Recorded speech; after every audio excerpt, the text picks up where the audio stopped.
यात्रेई.com तीर्थयात्रियों को नमस्कार। 4 प्रमुख मंदिर यमुनोत्री, गंगोत्री, केदारनाथ और बद्रीनाथ। अन्य यात्राओं के लिए 75 से अधिक मंदिरों के साथ ये एक संपूर्ण 4 धाम यात्रा है।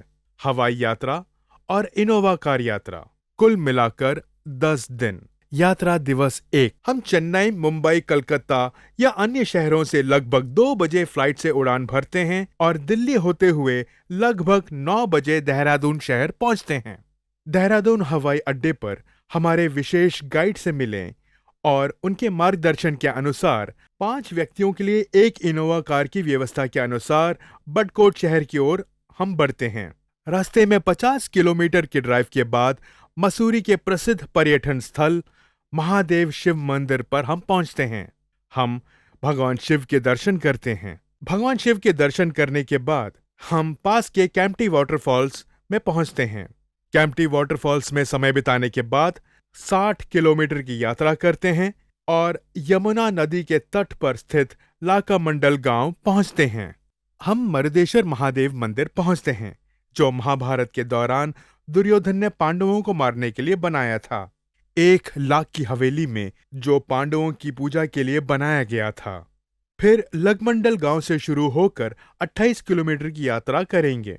हम बरकोट नामक एक छोटे से शहर में एक होटल में रात भर रुकते हैं। यात्रा दिवस 2, सुबह हम बरकोट शहर से निकलते हैं और यमुनोत्री के आधार पर जानकी चट्टी के गांव तक पहुंचने के लिए 45 किलोमीटर की यात्रा करते हैं। जानकी चट्टी से अपने खर्च पर यमुनोत्री मंदिर तक पहुंचने के लिए हम घोड़े या पालकी से 5 किलोमीटर की यात्रा करते हैं। यमुना नदी सूर्य देव की पुत्री मानी जाती है और मृत्यु के देवता यम की बहन। इसलिए माना जाता है कि यमुना की पूजा करने से सूर्य यम प्रसन्न होते हैं। यमुनोत्री मंदिर देवी यमुना के निवास का स्थान है। यहीं पर यमुनोत्री ग्लेशियर से यमुना नदी निकलती है और धरती तक पहुंचती है। यहाँ पुरुष प्रकृति द्वारा समर्पित गर्म पानी के झरने के पानी से भरे सूर्य कुंड में और महिलाएं चंद्र कुंड में पवित्र डुबकी लगाती हैं और फिर वहां के मंदिर में देवी यमुनोत्री, देवी गंगोत्री और भगवान शनीश्वर के दर्शन करते हैं। पवित्र तीर्थ के रूप में यमुना नदी से ठंडा पानी लेकर हम फिर से घोड़े या पालकी से 5 किलोमीटर की यात्रा करते हैं और जानकी चट्टी पहुंचते हैं। हमें जानकी चट्टी में भगवान शनि के दर्शन होते हैं। बाद में हम जानकी चट्टी से इनोवा कार द्वारा 45 किलोमीटर की यात्रा करते हुए बडकोट शहर पहुंचते हैं। रात भर बडकोट के होटल में रुकते हैं। यात्रा का दिन 3, सुबह बडकोट शहर से कार द्वारा प्रस्थान करें और 80 किलोमीटर की यात्रा करें। वर्णवत पहाड़ी क्षेत्र में 4 काशियों में से एक उत्तर काशी शहर में पहुंचकर जहां हिंदुओं को पूजा करनी चाहिए, हम प्रसिद्ध विश्वनाथ मंदिर के दर्शन करते हैं। वह स्थान जहां भगवान शिव ने मार्कंडेय को दर्शन दिए थे। माना जाता है इसी मंदिर क्षेत्र में विशाल गदा का उपयोग देवी पार्वती ने महिषासुर को मारने के लिए किया था। इसी गदा की पूजा करने के बाद हम पास के हनुमान मंदिर में पूजा करते हैं। फिर हम और 4 किलोमीटर की यात्रा करते हैं और लक्षेश्वर गांव में स्थित लक्षेश्वर महादेव शिव मंदिर में पूजा करते हैं। ये स्थान जहां पर 5 पांडव जीवित बचे थे महाभारत के दौरान जब लाख की हवेली चल रही थी। बांध में हम मनोरी पाली बांध से पानी छोड़े जाने को देखने के लिए यहां से 10 किलोमीटर की यात्रा करते हैं। फिर हम यहां से 33 किलोमीटर की यात्रा करते हुए और उस स्थान के पास एक प्राकृतिक गर्म झरने में स्नान करते हैं, जहां पराशर महर्षि ने गंगकनी नामक स्थान पर तपस्या की थी, जिसे गंगा की नदी के रूप में जाना जाता है।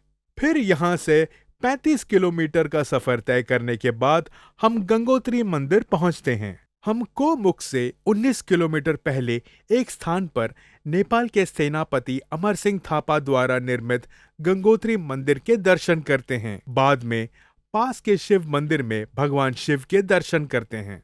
दिव्य नदी भगीरथी के तट पर स्थित मंदिरों में श्री गणेश, मां सरस्वती और मां पार्वती के दर्शन करें।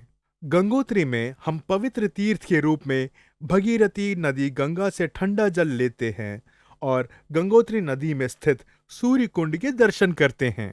फिर गंगोत्री से प्रस्थान कर हर्षिल गांव में कल्प केदार मंदिर के दर्शन करेंगे। फिर यहां से प्रस्थान करें और 90 किलोमीटर यात्रा करें और उत्तरकाशी में छात्रावास में रात्रि विश्राम करें। यात्रा दिवस 4 सुबह कार से उत्तराखंड रवाना हुए और दोपहर में 172 किलोमीटर की यात्रा करें। भगवान शिव की शादी में शामिल होने के लिए तमिलनाडु से गए अगस्त्य मुनिवर में रुकें। हम अगस्त्य मुनि में अगस्त्य मंदिर में पूजा करते हैं, जहां भगवान शिव की पूजा की जाती है। फिर यहां से हम 27 किलोमीटर की यात्रा करते हैं, गुप्त काशी पहुंचते हैं, जो 4 काशी में से एक है। विश्वनाथ मंदिर के दर्शन करते हैं, वह स्थान जहां भगवान शिव पहली बार देवी पार्वती से मिले। इसके अलावा इस मंदिर के तीर्थ में हमें मां गंगा को गोमुख रूप में और मां यमुना को गजमुख रूप में प्राप्त होता है। फिर यहां से हम 30 किलोमीटर की यात्रा करते हैं और केदारनाथ की तलहटी में सोनप्रयाग के छात्रावास में रात भर रुक सकते हैं। यात्रा दिवस 5 आज की यात्रा कुल मिलाकर 2 तरह की है। पहले, अपने खर्चे पर हेलीकॉप्टर से केदारनाथ पर्वत तक जाएं, दर्शन के बाद हेलीकॉप्टर से वापसी सोनब्रिक या पट्टा पहुंचें। या फिर दूसरे तरीके से, सुबह हम अपने खर्चे पर सोनप्रयाग से जीप द्वारा 8 किलोमीटर की यात्रा करते हैं और गौरीकुंड पहुंचते हैं, वह स्थान जहां संवेदना नयनमार को अपना गीत मिला था। हम अरुल मुनीश्वर मंदिर में गौरीकुंड के दर्शन करते हैं। बाद में हम 2 किलोमीटर दूर मुनकड़िया गणपति मंदिर में बिना सिर वाले गणेश की पूजा करते हैं, केवल अगर समय हो।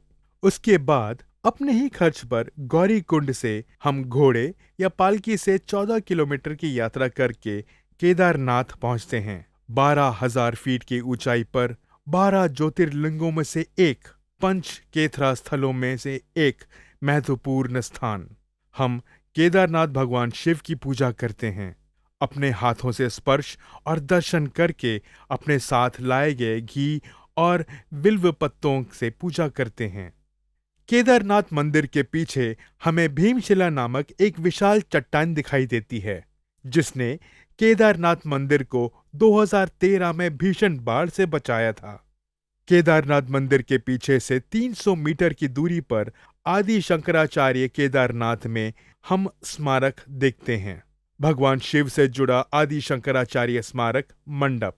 दूर से केदारनाथ मंदिर की रक्षा करने वाले भैरवनाथ मंदिर के दर्शन करते हुए केदारनाथ से घोड़ा स्टैंड स्वयं के खर्चे पर गौरीकुंड तक पहुंचने के लिए घोड़े या पालकी द्वारा 14 किलोमीटर, गौरीकुंड से स्वयं के खर्च पर जीप द्वारा 8 किलोमीटर और सोनप्रयाग में छात्रावास में रात्रि विश्राम। यात्रा दिवस 6 सुबह हम सोनप्रयाग गिल से 15 किलोमीटर कार द्वारा यात्रा करते हैं और त्रियकु नारायण नामक स्थान पर पहुंचते हैं और यहां मंदिर के दर्शन करते हैं। ये वो पवित्र स्थान है जहां भगवान शिव ने देवी पार्वती से विवाह किया था। इस विवाह के दौरान जलाई गई अग्नि आज तक जल रही है। यहाँ अविवाहित लोग विवाह प्रतिबंध से बचने के लिए विशेष पूजा कर सकते हैं। फिर हम यहाँ से प्रस्थान करते हैं और 25 किलोमीटर की यात्रा करके सोनप्रयाग पहुँचते हैं। दोपहर के भोजन के बाद हम कार द्वारा सोनप्रयाग से प्रस्थान करते हैं और 40 किलोमीटर की यात्रा करके कालीमठ पहुँचते हैं। यहाँ हमें 51 शक्तिपीठों में से एक काली माता मंदिर में भूमिगत देवी के दर्शन होते हैं। फिर कालीमठ से 28 किलोमीटर की यात्रा के बाद हम केदारनाथ के उत्सव मंदिर उकीमठ पहुंचते हैं। हम उकीमठ में प्रसिद्ध ओमकारेश्वर मंदिर में विशेष पूजा और दर्शन करते हैं। बाद में उकीमठ के स्टार होटल में रात्रि विश्राम करते हैं। यात्रा दिवस 7 सुबह हम उकीमठ से निकलते हैं और तुंगनाथ की तलहटी चौपता तक पहुंचने के लिए 30 किलोमीटर की यात्रा करते हैं। चौपता से 12,200 फीट की ऊंचाई पर पंच केदार स्थलों में से एक, दुनिया का सबसे ऊंचा शिव मंदिर, स्वयं खर्चे पर घोड़े से 305 किलोमीटर की यात्रा। हम तुंगनाथ मंदिर के दर्शन करते हैं, वो स्थान जहां भगवान शिव के हाथ गिरे थे। फिर हम 3.5 किलोमीटर की यात्रा करके चोपटा पहुंचते हैं। चोपटा से हम कार से 90 किलोमीटर की यात्रा करते हैं और कोबेश्वर शहर पहुंचते हैं। हमें उस स्थान पर स्थित प्रसिद्ध श्री गोपीनाथ मंदिर के दर्शन होते हैं, जहां भगवान शिव ध्यान कर रहे थे। ये वो जगह है जहां कामदेव ने भगवान शिव का ध्यान तोड़ने की कोशिश की थी और उनको श्राप दिया गया था। यहां कई ऐसे शिवलिंग हैं जो हजारों साल पुराने हैं। उसके पश्चात कोबेश्वर से प्रस्थान कर 28 किलोमीटर की यात्रा।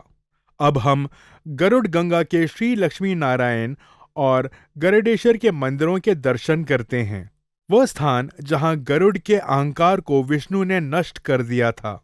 हम यहां शिव और विष्णु द्वारा आशीर्वादित गरुड़ गंगा नदी से कंकड़ उठाते हैं और अपने नाग दोष को दूर करने की प्रार्थना करते हैं।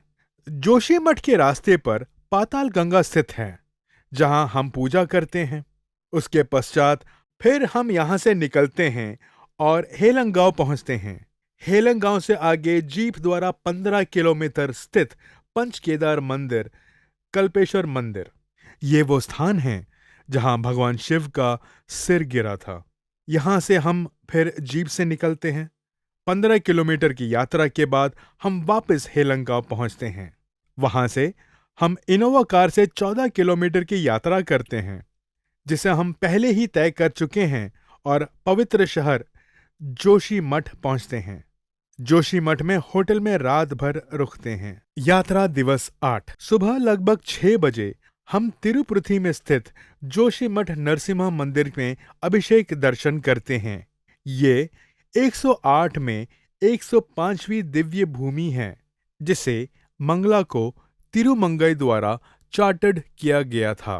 बाद में हम जोशीमठ में अथर्ववन वेद के प्रशासन के लिए आदि शंकराचार्य द्वारा स्थापित शंकर मठ पहुंचते हैं। शंकर मठ में हम आदि शंकराचार्य द्वारा कैलाश से लाए गए प्रतिष्ठित किए गए दुर्लभ क्रिस्टल लिंगम के दर्शन करते हैं। फिर हम पास में स्थित ज्योतिश्वर महादेव मंदिर और 2600 साल पुराने कल्प वृक्ष के दर्शन करते हैं। उसके बाद हम कार से जोशीमठ से निकलते हैं और 23 किलोमीटर की यात्रा करके पंडुकेश्वर गांव पहुंचते हैं। ये वो गांव हैं। हम योग बद्री मंदिर के दर्शन करते हैं, जो पंच पांडवों द्वारा निर्मित पंच बद्रियों में से एक है, जहां विष्णु योग अवस्था में हैं। बाद में बंदुकेश्वर से बद्रीनाथ के रास्ते में हनुमान चट्टी नामक स्थान पर हम महाभारत के भीम के अहंकार को दूर करने वाला हनुमान के मंदिर के दर्शन करते हैं। फिर हम यहां से निकलते हैं और भारत के पहले गांव माना गांव पहुंचते हैं।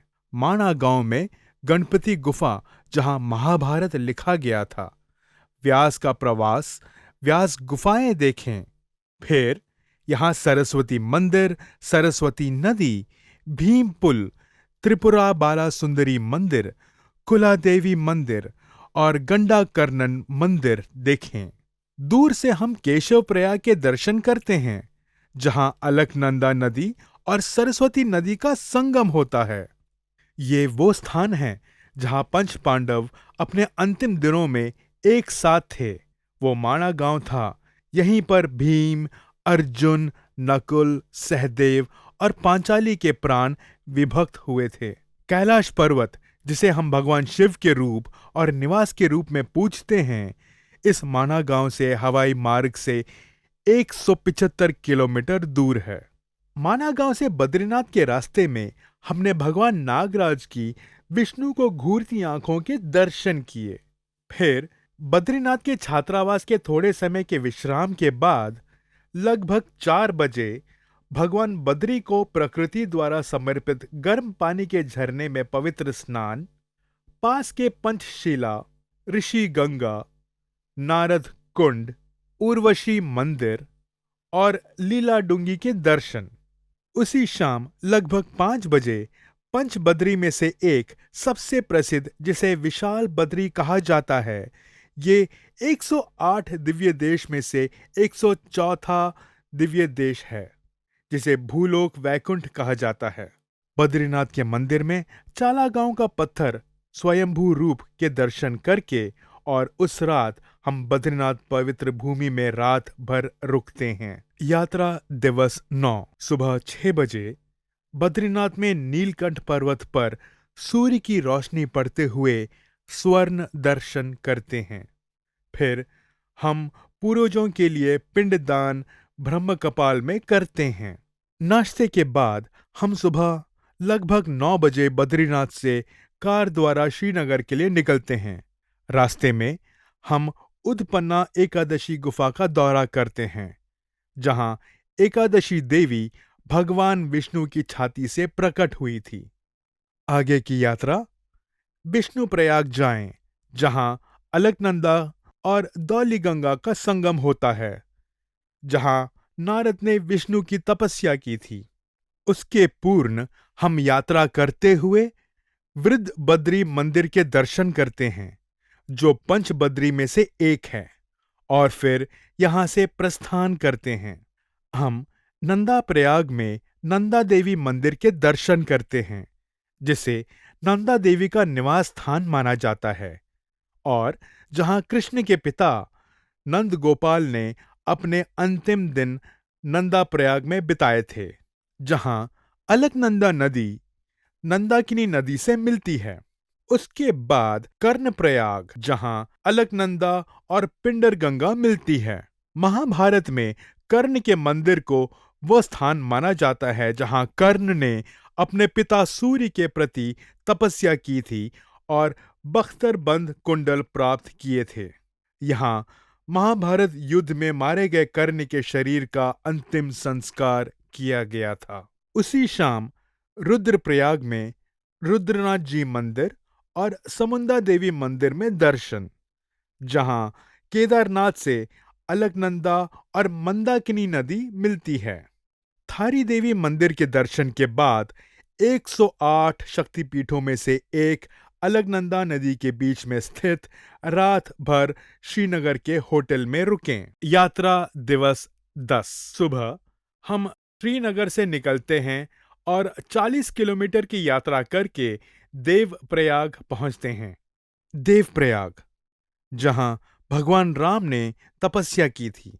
बद्रीनाथ से अलकनंदा नदी और गंगोत्री से भगीरथी नदी के संगम से गंगा नदी। नदियों के संगम पर पवित्र जल, जिसे गंगा कहा जाता है। फिर हम रघुनाथ मंदिर देखते हैं, जो 103वां दिव्य देश है। वहां पत्थर की कुर्सी अभी भी स्थित है, जहां श्री राम बैठे थे, और पास में शिवलिंग है, जो 2 भागों में विभाजित है। उसके पश्चात हम यहां से 47 किलोमीटर की यात्रा करके वशिष्ठ गुफा और पास की अरुंधति गुफा की यात्रा करते हैं, और 25 किलोमीटर की यात्रा करके ऋषिकेश पहुंचते हैं। ऋषिकेश में हम राम सेतु, लक्ष्मण सेतु, रामेश्वर मंदिर, शत्रुघ्न मंदिर, गीता भवन, त्रिवेणी संगम से पवित्र जल लेते हुए और पास के महर्षि वाल्मीकि मंदिर के दर्शन करते हैं। फिर ऋषिकेश से प्रस्थान कर देहरादून हवाई अड्डे पहुंचेंगे। देहरादून हवाई अड्डे पर 4 धाम यात्रा के सफल समापन के बाद 4 धाम सर्टिफिकेट प्राप्त करते हैं। देहरादून हवाई अड्डे से प्रस्थान करते समय 4 धाम के दर्शन करना और सुखद यात्रा स्मृतियों के साथ अपने अपने घरों के लिए प्रस्थान करें।